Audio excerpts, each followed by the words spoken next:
दुनिया की सदाकत में तेरा नाम रहेगा, दुनिया की सदाकत में तेरा नाम रहेगा।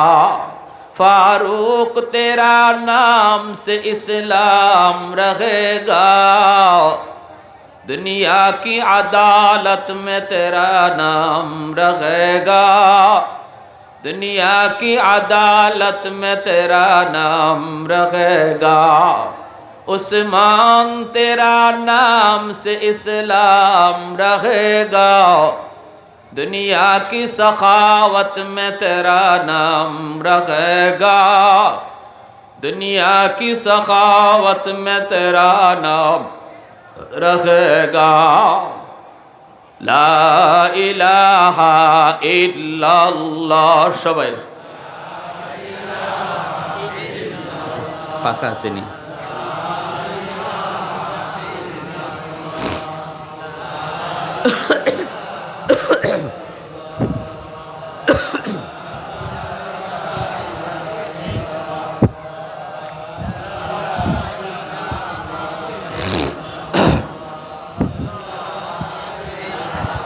मोहब्बतेर साथे ला इलाहा इल्लल्लाह,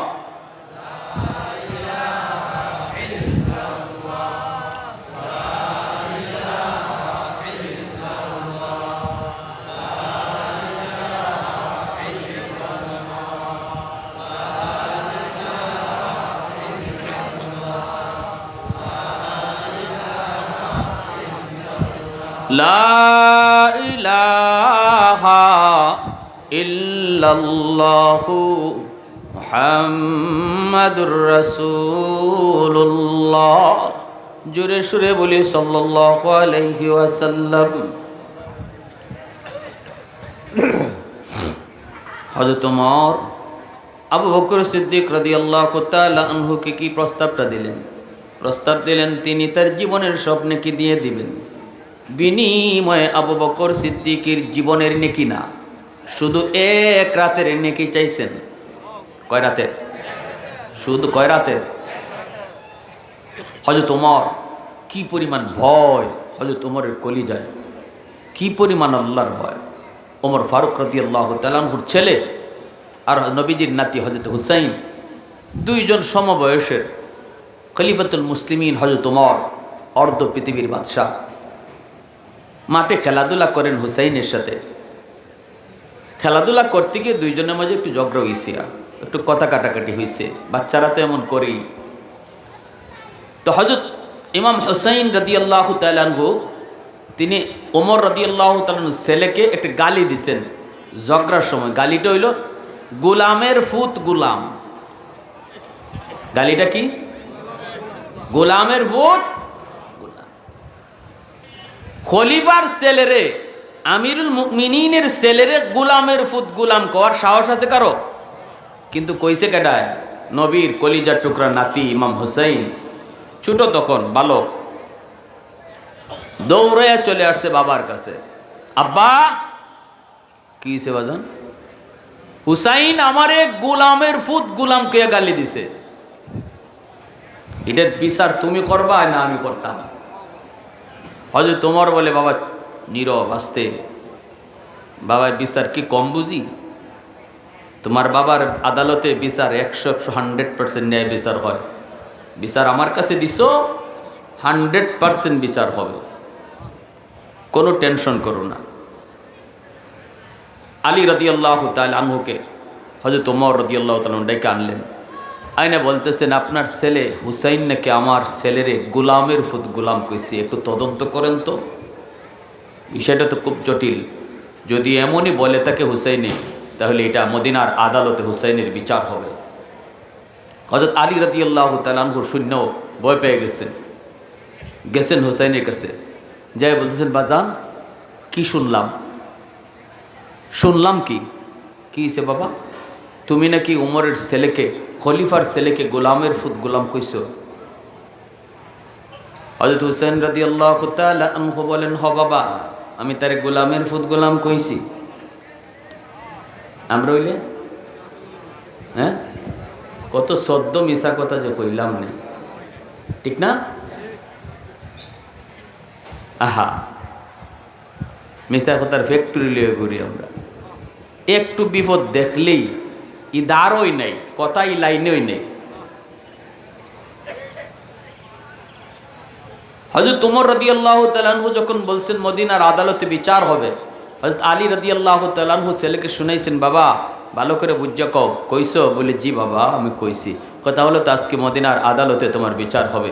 হোসেন বলে অসুবিধা নেই, বিচারে কাঠগড়ায় দাঁড়াইও, আমি যা বলছি তাই বলবো, যা বলছি তাই বলবো। মদিনার অন্যান্য সাহাবীরাও হুসাইনকে বোঝানোর চেষ্টা করে, হুসাইন কথাটা একটু ঘুরে কও, ডাইরেক্ট যে কইলিস তো কইছো ঠিক আছে, কিন্তু আদালতে তোমার যখন জেরা করা হবে তখন কথাটা একটু ঘুরাইয়ে কইও। হুসাইন বলে অসম্ভব, গোরানি ফারানি আমি বুঝি না, যা কইছি কইছি, এটা আদালতে জজের সামনেই কথাই কইব।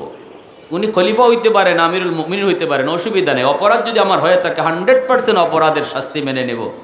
মিথ্যা কথা কেন বলবো? ঠিক না নি? মিথ্যা কথা কেন বলবো? মিথ্যা বলবো না। আমার ভাইরা বন্ধুরা, যুবক, এইদিকে হযরত আলী রাদিয়াল্লাহু তাআলা আনহু বড় চিন্তায় চিন্তিত। খাতুনে জান্নাত ফাতেমা রাদিয়াল্লাহু তাআলা আনহা তিনিও চিন্তায় চিন্তিত। মদিনার আদালতে বিচার বসে গেল। মদিনার মানুষজন আদালতে হাজির, সাহাবায়ে কেরাম সবাই তো হাজির। সবাই আজকে দেখবে উমর কি বিচার করে। একদিকে হলো নবীর নাতি, তাও কলিজা টুকরা নাতি হুসাইন, আরেকদিকে হলো উমরের ছেলে। বিচার করবে উমর নিজে। কি হয় আজকে মদিনার আদালতে বিচার? উপস্থিত মানুষের ভিতরে অনেক অনেক টেনশন। প্রত্যেকেরই মনের ভিতরে ছিল, হুসাইনকে যখন উমর জিজ্ঞেস করবেন, হুসাইন যদি একটু কথাটা ঘুরায় বলতো রে, একটু যদি কথাটা ঘুরায় বলতো। এতগুলা মানুষের সামনে, সাহাবায়ে কেরামের সামনে হযরত ওমর যখন জিজ্ঞেস করেন, হুসাইন ও হুসাইন ও হুসাইন, তখন আলী রাদিয়াল্লাহু তাআলা আনহু ওমর রাদিয়াল্লাহু তাআলা আনহুর কানে কানে যে আবারও বলতেছিলেন, খলিফাতুল মুসলিমিন, আমিরুল মুমিনিন, আমি আমার সন্তান হুসাইনের পক্ষ থেকে মাপ চাইতেছি। দয়া করে আমাকে অসম্মান কইরেন না, দয়া করে নবীর পরিবারের ইজ্জত নষ্ট করেন না, আমি আপনার কাছে মাপ চাইতেছি। কিন্তু হযরত ওমর তিনি বলতেছেন, আলী রে সরাও, শ্রোতার কাতারে যায় দাঁড়াও, অপরাধ যে করছে বিচার তারই পাইতে হবে, আরেকজনে মাপ চাইলে হবে না। সুবহানাল্লাহ, জোরে বলেন। তাহলে বোঝা যাইতেছে কি পরিমাণ গরম হযরত ওমর, কি যে হয় আল্লাহ জানে। সবাই নীরব নিস্তব্ধ, সাহাবীরা পর্যন্ত ওমরকে থামাইতে পারে না। কতজনে কত কথা বুঝাইতেছে, কিন্তু ওমর বুঝতে রাজি না। ওমর বলে অসম্ভব, অসম্ভব, অন্য কারো কোনো তদবির চলবে না, বিচার হবে আজকে মদিনার আদালতে। সবগুলি মানুষ নীরব নিস্তব্ধ। ওমর তার ছেলেকে জিজ্ঞেস করেন, বাবা তোমার কথা কি বলো? তখন সে বলতেছে, হুসাইনের সাথে আমার ঝগড়া হলো, কথা কাটাকাটি হলো। এক পর্যায়ে হুসাইন আমাকে বলতেছে, গোলামের ফুত গোলাম, গোলামের ফুত গোলাম, এই কথা বলছে। তখনই হযরত ওমর বলতেছেন, ঠিক আছে তুমি বসো, হুসাইন তুমি দাঁড়াও। সবাই নীরব। প্রত্যেকের মনের ভিতরে ছিল এমন, আল্লাহ হুসাইনের মুখ থেকে তুমি কথাটা একটু ঘুরায় দিও, একটু কথাটা ঘুরায় কয়। কিন্তু যখনই ওমর জিজ্ঞেস করেছে, হুসাইন তুমি কি আমার সন্তান রে গোলামের ফুত গোলাম কইছো? তখনই হযরত হুসাইন বলতেছে, হ্যাঁ আমি আপনার ছেলেকে গোলামের ফুত গোলাম কইছি। আল্লাহু আকবার, জোরে বলেন। মদিনার হাউস পুরা নীরব নিস্তব্ধ। সাক্ষী প্রমাণের কোনো প্রয়োজন নাই, সাক্ষী আনার কোনো প্রয়োজন নাই। হুসাইন নিজেই তো স্বীকার করে গোলামের ফুত গোলাম কইছে, তাহলে আর কোনো সাক্ষীর প্রয়োজন নাই। এখন উমরের রাগ ওমর বলতেছে হুসাইন একটা কথা তোমার আমি জিজ্ঞেস করি, তোমরা ছোট মানুষ একসাথে খেলাধুলা করেছ, ঝগড়াঝাটি হওয়াটাই স্বাভাবিক, গালাগালি হওয়াটাও স্বাভাবিক। আমার ছেলেকে তুমি 1000 বার গোলাম বলতে পারো, 1000 বার তুমি গোলাম বলতে পারো, কিন্তু গোলামের ফুত গোলাম বলার কারণে আমিও তো গোলাম হয়ে গেছি। আমি কার গোলাম, আমি কেমনে গোলাম হইলাম একটু বোঝায় দাও, একটু বোঝায় দাও, ব্যাখ্যা করে বোঝাও, আমি কেমনে গোলাম হলাম একটু ব্যাখ্যা করে বোঝাও। তখনই হযরত হুসাইন দাঁড়ায় গেছেন, ছোট্ট বালক হুসাইন দাঁড়ায় বলতেছেন, আমিরুল মুমিনিন, খলিফাতুল মুসলিমিন, অর্ধ পৃথিবীর বাদশাহ হতে পারেন আপনি উমর, কিন্তু আপনি কি আমার নানা জানের গোলাম না? আল্লাহু আকবার জোরে বলেন, আর একটু জোরে বলেন আল্লাহু আকবার। আপনি কি আমার নানা জানের গোলাম না? বলা মাত্রই উমর পুরা শরীর কাঁপুনি শুরু হয়ে গেছে, উমরের শরীরে কাঁপুনি শুরু হয়ে গেছে। দৌড় দিয়া হুসাইনকে বুকে জড়ায় ধরে চুমু খাওয়া শুরু করছে, আর ডাক দিয়া বলতেছে, হুসাইন কাগজের মধ্যে একটু লিখে দে, কাগজের মধ্যে একটু লিখে দে আমি তোর নানার গোলাম।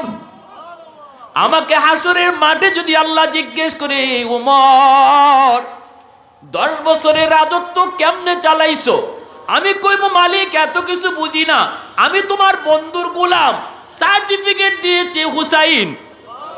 আল্লাহু আকবার জোরে বলো। গোলামের সাথে আবার হিসাব কিতাব কিসের? গোলামের কাছে আবার হিসাব কিতাব কিসের? আমি তো তোমার বন্ধুর গোলাম। জিগানোর যা মনিব রে জিগাও, গোলাম রে কিছু জিগাও না। আল্লাহু আকবার জোরে কও। এজন্য হযরত উমর হুসাইনকে বুকে নিয়া কপালে চুমুকায়া চোখের পানি মুইসা কয়, ও মদিনার মানুষ সবাই তোমরা সাক্ষী দেখো, হুসাইন নিজে বলছে তোমরা সাক্ষী দেখো, আমি ওমর তার নানা দানের গোলাম। হাসরের মাঠে যদি আমি মালিকের দরবারে আটকে যাই, আর কে যাবো, আমার ভয় হয়। 10 বছর ক্ষমতা চালাইছি গো, কত দিকে কত কিছু ঘটছে। আল্লাহ যদি একটা জিনিস নিয়ে আমারে জিজ্ঞেস করে, আমি ওমরের সারার উপায় নেই, মুক্তির উপায় নেই। সেদিন আমি আল্লাহর সামনে যখন বলবো আমি তোমার বন্ধুর গোলাম, হুসাইন কইছে, তখন তোমরা মদিনার মানুষ আমার পক্ষে সাক্ষী দিও। আরো জোরে সুবহানাল্লাহ। फारूक तेरा नाम से इस्लाम रहेगा,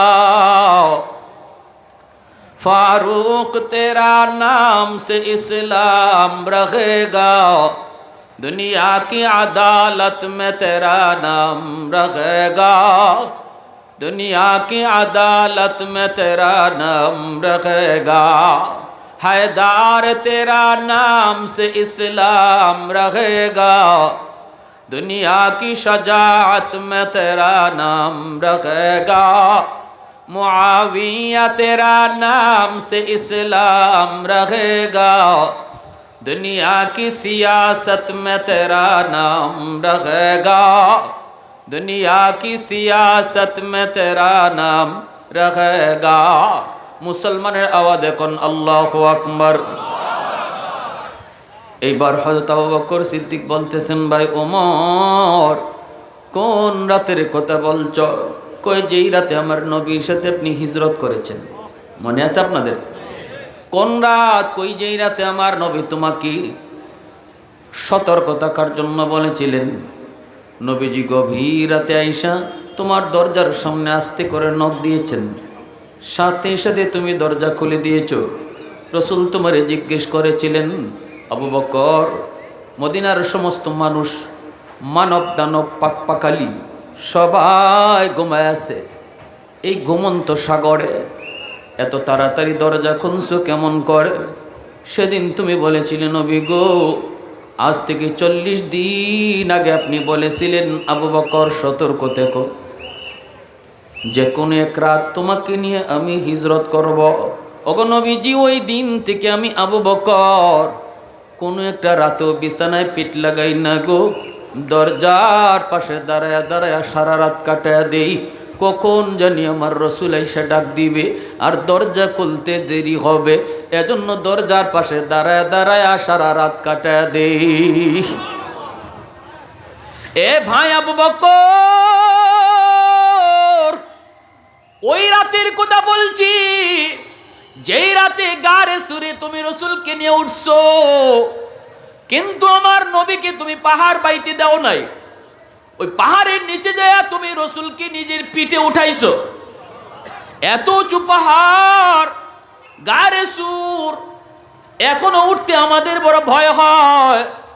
সৌদির বাদশাহ রাস্তা করে দিল, এরপরও আমাদের উঠতে ভয় হয়। জায়গায় জায়গায় পানি খাইতে হয়, জায়গায় জায়গায় জুস খাইতে হয়, কিন্তু ওই সময়ে কোনো রাস্তাও ছিল না।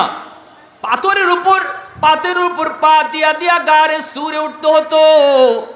যে গুহায় আমার রসুল আশ্রয় নিয়েছিলেন মদিনায় যাওয়ার পথে, ওই গুহায় যাওয়ার জন্য পাহাড়ের নিচে যখন রসুলকে নিয়ে তুমি হাজির হয়েছ, সেদিন তুমি নবীকে বলেছ, নবী গো, পাহাড় বেয়ে বেয়ে উঠতে আপনার বড় কষ্ট হবে গো নবী, আমার পিঠে আপনি উঠেন। রসুলকে আপনি পিঠে উঠাইয়া এই পাহাড়টা বায়া বায়া রসুলকে নিয়ে গুহার সামনে হাজির হয়েছ। উম্মতের পিঠে উঠছেন রসুল আবু বকর সিদ্দিকের।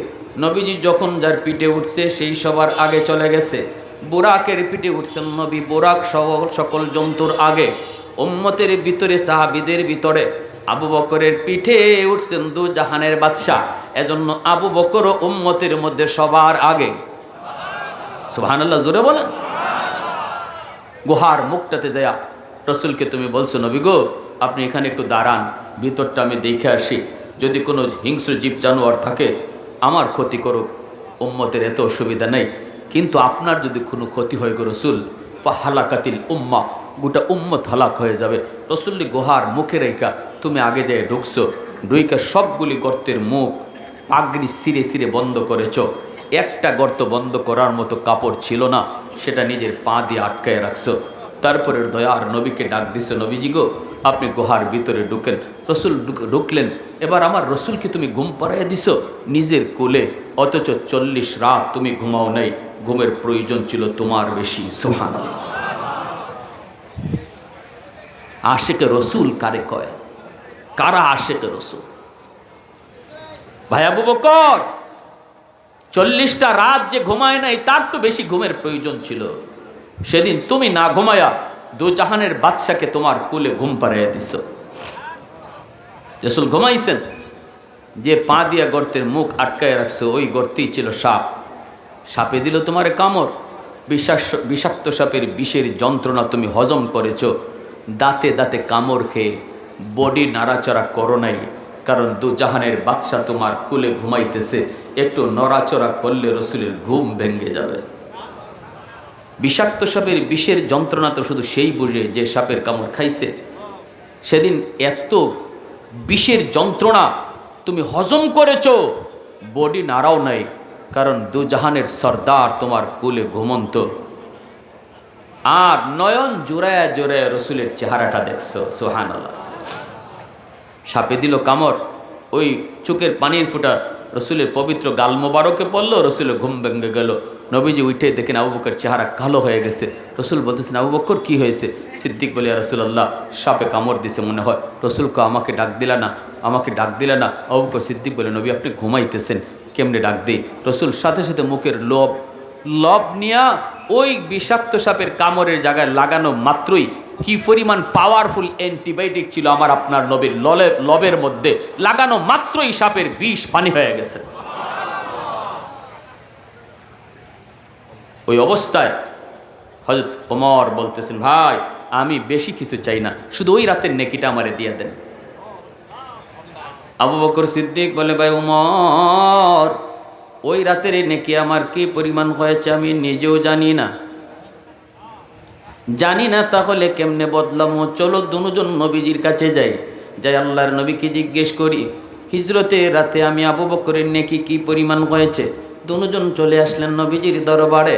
আল্লাহর নবী বলতেছেন, কি ব্যাপার? দুজন হলো নবীজির শ্বশুর। আবু বকর সিদ্দিক নবীর শ্বশুর, নবীজির মেয়ে, নবীজির স্ত্রী আম্মাদান আয়েশা সিদ্দিকা রাদিয়াল্লাহু তাআলা আনহা, সিদ্দিক আকবরের মেয়ে আম্মাদান হাফসা রাদিয়াল্লাহু তাআলা আনহা, হযরত ওমর ফারুক রাদিয়াল্লাহু তাআলা আনহুর মেয়ে। তাহলে প্রথম দুই শুরুতে দুইজন খলিফাই রসুলের শ্বশুর, আর পরের দুজন খলিফা রসুলের জামাতা। জানেন না আপনারা? 4 খলিফার মধ্যে প্রথম দুজন নবীজির শ্বশুর, আর পরের দুইজন হযরত উসমান আর আলী, দুইজন নবীজির জামাতা। রসুল বলেন, কি ব্যাপার দুজন একসাথে? সালাম দিয়া আবু বকর সিদ্দিক বলেন, নবী গো, জটিল এক সমস্যায় পড়ে আপনার কাছে এসেছি। রসুল বলেন, কি সমস্যা একটু বলো। কোন সমস্যা? হলো গো নবী, ওমর প্রস্তাব দিয়েছে, জীবনের নেকি বদলা বদলি করতে চায়। ওমর আমার জীবনের সব নেকি চায় না, কিন্তু ওমরের জীবনের সব নেকি দিতে চায়, বিনিময়ে শুধু আমার একটা রাতের নেকি চায়। ওগো নবীজি, ওই এক রাতের নেকি কি পরিমাণ আমি নিজেও জানি না, সেটা জানার জন্য আপনার কাছে এসেছি। রসুল তখনই বলতেছেন, এটা কোন রাত? সিদ্দিক বলে, নবী গো, যেই রাতে আমি আপনার সাথে হিজরত করেছিলাম। আল্লাহ রসুল বলেন, আবু বকর, বদলা বদলি করবা কি করবা না আমি জানি না, আমি কিছু বলবো না, কারণ কার পক্ষে যায় কার বিপক্ষে যায় দুজন তোমরা শ্বশুর। অতএব আমার কথায় কে খুশি হও কে বেজার হও, কার লাভ হয় কার লস হয় এটা আমার দরকার নেই, আমি কথা কইব না, এটা তোমাদের ইচ্ছা। তবে যেই রাতের নেকির সম্পর্কে তুমি জানতে চাও রে, ওই রাতের নেকিটা শুধু আমি তোমাকে বলি। আবু বকর শোনো, তোমার ওই এক রাতের নেকি যদি এক পাল্লায় রাখা হয়, আর ওমর সহ গোটা উম্মতের জিন্দেগির নেকি এক পাল্লায় রাখা হয়, তোমার নেকির পাল্লা ভারী হয়ে যাবে। আল্লাহ। সাথে সাথে আবু বকর সিদ্দিক বলে, ভাই, কান্না শুরু করে দিস। ওমরের হাত ধরে গিয়ে জোর হাতে মাপ চায়, ভাই ওমর পারলাম না। আল্লাহু আকবার জোরে বলে। প্যার হাজিরিন, এজন্য আল্লাহ বলে, ইল্লা মান তাবা ওয়া আমানা ওয়া আমিল আমালান সালিহা ফাউলাইকা ইউবাদদিলুল্লাহু সাইয়্যাতিহিম হাসানাত। আজকে এই মাহফিলে আমরা যারা বসলাম, বসার আগে গুনাহগারের খাতায় নাম, কিন্তু তওবার নিয়তে যদি বসি, সাথে সাথে আল্লাহ পাক ওলির খাতায় নাম উঠিয়ে দেবে। শুধু তাই না, ওই তওবা খাটি দিলে তওবা করার নিয়তে বসার কারণে আমার যে পরিমাণ গুনাহ ছিল, ওই গুনাহগুলিকে আল্লাহ নেকি দ্বারা বদলাইয়ে দিবে। কেন আল্লাহ নেকি দ্বারা বদলাবে? তওবাকারীকে আল্লাহ এত পছন্দ করে। ইন্নাল্লাহা ইউহিব্বুত তাওয়াবিন ওয়া ইউহিব্বুল মুতাতাহহিরিন। মুতাতাহহিরিনের মহব্বতের কথা আল্লাহ পরে নিছেন, তাওয়াবিনের ভালোবাসার কথা আল্লাহ আগে নিয়ে আসছেন। অর্থাৎ তওবাকারী আল্লাহর কাছে এত প্রিয়, হাসরের মাঠে তার আমল নামা যখন মানুষকে দেখাবে, তখন আরেকজন বলবে, ভাই এই জায়গা খালি দেখা যায়, মনে হয় এখানে গুনাহ ছিল, আল্লাহ তোমারে দয়া করে জান্নাত দিয়ে দিছে। এতটুকু খুঁটা যেন কোনো তওবাকারীকে কেউ দিতে না পারে। এজন্য আল্লাহ বলে, ওই গুনার খালি জায়গা আমি খালি রাখবো না, আমি আল্লাহর পক্ষ থেকে নেকি দ্বারা ভরপুর করে দেব। আত্তাইবু মিনাজ যামবি কামান লা যামবা লা। এজন্যই রাসূল বলেছেন, তওবাকারীর তওবাকে আল্লাহ এমনভাবে কবুল করে, গুনার কোনো আলামতই রাখে না। খালি থাকলে তো আলামত থাকতো, খালি থাকলে তো এটা আলামত ছিল, এখানে কিছু না কিছু ছিল, খালি কেন? আল্লাহ কোনো আলামতই রাখেন না, কারণ ওই খালি জায়গাটাকে আল্লাহর পক্ষ থেকে নেকি দিয়ে ভরপুর করে দেয়। তওবার নিয়তে কারা কারা বসলাম, হাত উঠে আল্লাহরে দেখান। আল্লাহ তুমি কবুল করো। সবাই বলি আমিন, সবাই বলি আমিন। এই কথাগুলি জানবো কোত্থেকে? উলামায়ে কেরামের কাছ থেকে। নিজের সন্তানকে